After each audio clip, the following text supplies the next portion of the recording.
राजस्थान के पूर्व deputy CM Sachin Pilot प्रदेश का तूफानी दौरा कर रहे हैं। बुधवार को पायलट अलवर पहुंचे थे, जहां एक धार्मिक कार्यक्रम में उन्हें हिस्सा लेने जाना था।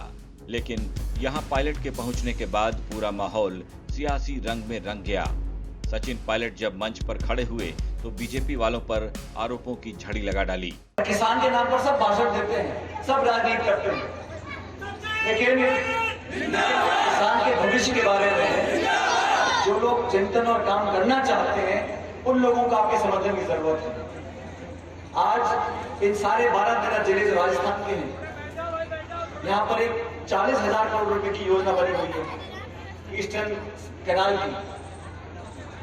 इतने बड़े राज्य में जहाँ 7.5-8 करोड़ लोग रहते हैं, वो 12-13 जिलों के किसानों के जीवन को हमेशा के लिए बदल सके, उसके लिए क्या कीमत है 40,000 करोड़ रुपए।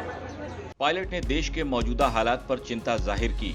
उन्होंने कहा कि आज महंगाई लोगों की कमर तोड़ रही है, हर चीज के दाम आसमान छू रहे हैं। ऐसा कोई परिवार नहीं जो कोरोना से प्रभावित न हुआ हो, लेकिन मोदी सरकार हाथ पर हाथ धरे बैठी है। सरकार को किसी की कोई फिक्र नहीं।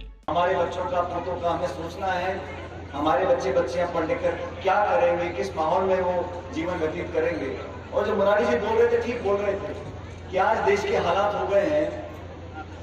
कोरोना आया, विश्व की महामारी थी, सबने बहुत कुछ खोया। मैं नहीं समझता हूँ कि किसी गांव परिवार में कोई व्यक्ति बचा होगा जिसको बीमारी का या कोई ऐसी दिक्कत नहीं आई होगी। लेकिन बावजूद उसके आज हम लोगों को भविष्य की तरफ देखना है। आज देश के अंदर जो हालात पैदा हुए हैं वो सामान्य नहीं है।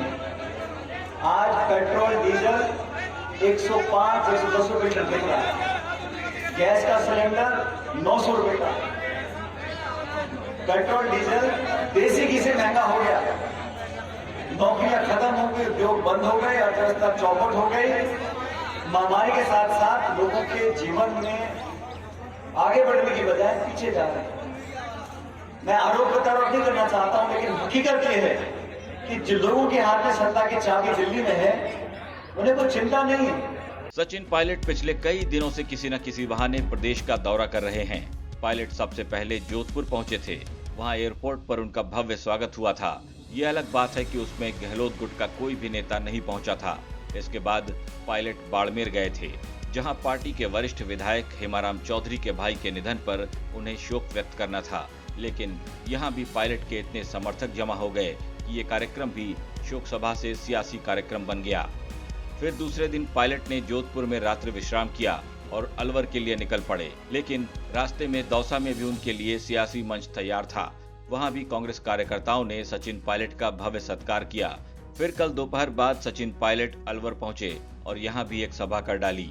सचिन पायलट जिस तरह से एक्टिव नजर आ रहे हैं, उससे तो यही लगता है कि प्रदेश के सीएम अशोक गहलोत को वो अपनी ताकत दिखा रहे हैं कि देखो, किसी पद पर न होते हुए भी मैं कितना लोकप्रिय हूँ। बहरहाल पायलट के इस शक्ति प्रदर्शन का उन्हें कोई फायदा मिलेगा या नहीं, ये तब पता चलेगा जब प्रदेश में कैबिनेट का विस्तार होगा। हालांकि ऐसा माना जा रहा है कि कांग्रेस आलाकमान की ओर से पायलट को ग्रीन सिग्नल मिल चुका है। अब पायलट महज मंत्री पद पर ही संतोष कर लेंगे या फिर कोई बड़ी जिम्मेदारी संभालेंगे, ये आने वाले दिनों में साफ हो ही जाएगा। ब्यूरो रिपोर्ट, राजस्थान तक।